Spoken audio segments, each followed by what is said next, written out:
So hello guys, welcome back to my YouTube channel. আজকে আমি ভিডিওতে যেমন তোমায় বলেছি, থাম্বনেল দিয়ে বুঝতে পেরেছো তোমরা ভিডিওটা কোন টপিকের উপরে বেস করে বানানো হয়েছে। সো এই অনুযায়ী আজকে ভিডিওটা কোনো দেরি না করে তোমার জাস্ট শুরু করছো। প্রথমটা আমি কয়েকটা পয়েন্ট আমি নোট ডাউন করেছি, আর এই ভিডিওর লাস্টে তোমাদের এমন কিছু বলে দেবো আমি যে তোমাদের পরের 5টা বছর বা ফিউচার তোমাদের সেটেল করে দিতে পারে। তো ভিডিওটা স্কিপ না করে পুরোটা দেখো। তো ফার্স্ট ওয়ান ইজ দ্রুত জব। আইটিআই 2 বছরের কোর্স, সময়টাও কম। এর মধ্যে তুমি ডাইরেক্ট সেকেন্ড ইয়ারে কোনো না কোনো কোম্পানি তুমি তো জয়েন করতে পারবে। এবার আছে পলিটেকনিকে একটা সময় নির্দিষ্ট কোর্স, এটা 3 বছরের কোর্স। এরপর কোনো ভালো ভালো কোম্পানি তুমি পেতে হলে তোমাকে সেভাবে পড়াশোনা করতে হবে, একটু চাপ একটু আছে বস। আর এবার আসছে কোথায় ফিতে। আইটিআই ফি হচ্ছে গভর্নমেন্ট কোটায় 5 থেকে 6 হাজার টাকা তুমি কমপ্লিট তোমার আইটিআই। এবার তুমি যদি ভাবো আমি আইএমসি কোটায় করবো, আমি গভর্নমেন্ট কোটায় পাইনি, কোনো ব্যাপার না, করতে পারো। কিন্তু তোমার আমি ফি বলে দিচ্ছি এখানে 70 থেকে 25 হাজার টাকার মধ্যে তুমি আর ভালো আইটিআই কোর্স পেয়ে যাবে। কোনো চাপ নেই মনে হয়, তুমি ক্ষমতা থাকে অবশ্যই তুমি করতে পারবে আইটিআই, কোনো চাপ নেই। এবার আসছে পলিটেকনিক একটা 3 বছরের কোর্স, এর ফিস একটু হলেও বেশি হবে। এর সাধারণত গভর্নমেন্ট কোটায় পেলে তোমার 10 থেকে 30 হাজার মধ্যে তোমার 3 বছরের কোর্স কমপ্লিট হয়ে যাবে।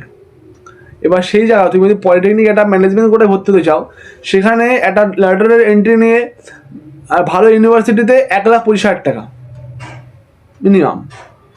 এবার তুমি যদি ল্যাটারের এন্ট্রি না নাও, তুমি যদি একটা পুরো 3 বছরের কন্টিনিউ করতে চাও, তোমার না হলেও তোমার 1 থেকে 1.5 লাখ টাকা পড়ে যাবে। এটা আমি বলছি, যেটা আমাদের চলছে এখন মার্কেটে। তো আমি তোমাদের কোনো ফালতু হোপ দেবো না, আমি 4-5টি ইউটিউবের মতো না, তুমি বুঝতেই পেরেছো আগে দেখেছি আমি কোনো আউফাও কথা না বলে ডাইরেক্ট পয়েন্টে এসেছি। তো ভিডিওটা পুরো তোমার জন্য, আমার চ্যানেল সাবস্ক্রাইব অবশ্যই করো, যাতে এই ধরনের ভিডিও তোমার কাছে তাড়াতাড়ি পৌঁছতে পারে। আর 3 নম্বর হচ্ছে চাকরির সুযোগ ও বেতন। তো চাকরির সুযোগ দুটোতেই আছে। আইটিআইয়ে একটু বেশি আছে কারণ এটা লেবার পোস্টের চাকরি, আর পলিটেকনিক একটু কম আছে, তার তুলনামূলক অনেক বেশি আমাদের গভর্নমেন্ট জবের থেকে, কারণ কোম্পানি আছে অনেক। এর মধ্যে জুনিয়র ইঞ্জিনিয়ার পদে তুমি ডাইরেক্ট ভর্তি হতে পারবে পলিটেকনিকের পরে, যেটা তুমি আইটিআই করতে পারবে না। আইটিআই তোমার লেবার পোস্টে হতে হবে, তোমার এক্সপিরিয়েন্স করতে করতে করতে করতে একটা জায়গায় সময় গিয়ে তুমি জুনিয়র ইঞ্জিনিয়ার হতে পারবে, যেটা তোমাকে পলিটেকনিক তোমাকে পাস করার সঙ্গে সঙ্গে বানাচ্ছে।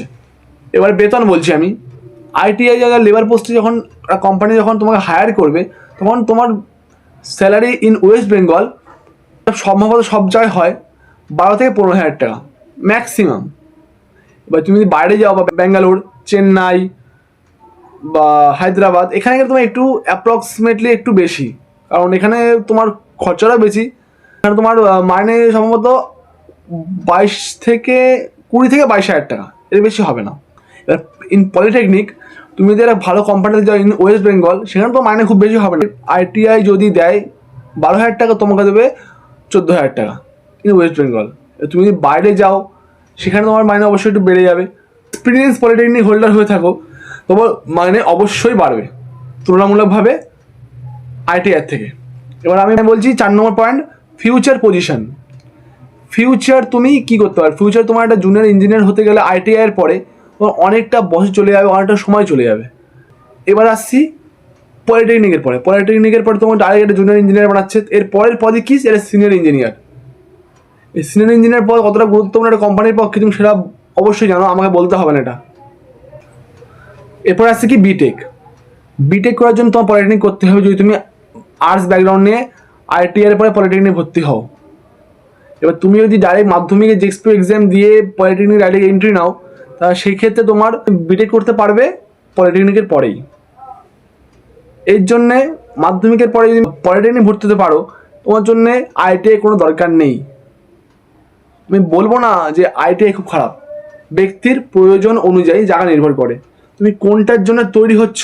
তুমি যদি ইঞ্জিনিয়ার হতে চাও ভবিষ্যতে, তোমার জন্য মাধ্যমিকের পর পলিটেকনিক বেস্ট। তুমি যদি এটা কোনোরকম আর্টস নিয়ে তোমার অলরেডি হয়ে গেছে, এরপরে তুমি পলিটেকনিক করতে পারবে, এবং এরপরে বিটেক, তারপরে তোমার মাস্টার ডিগ্রি করতে পারবে তুমি চাও। তোমায় বললাম আমি লাস্ট টাইমে কথা বলবো, এটা খুব ইম্পর্টেন্ট সবার জন্য।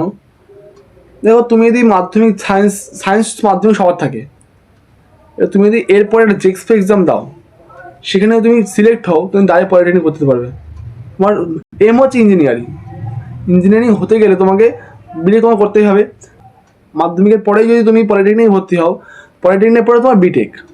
তুমি যদি আর্টস নিয়ে ভর্তি হয়ে একটু এইচএস করে তারপরে তুমি আইটিআই করে তারপর তুমি পলিটেকনিক করে তারপর তুমি বিটেক করবে, তোমার ওখানে মাসে 2-3টে স্টেপ বেকার যাচ্ছে।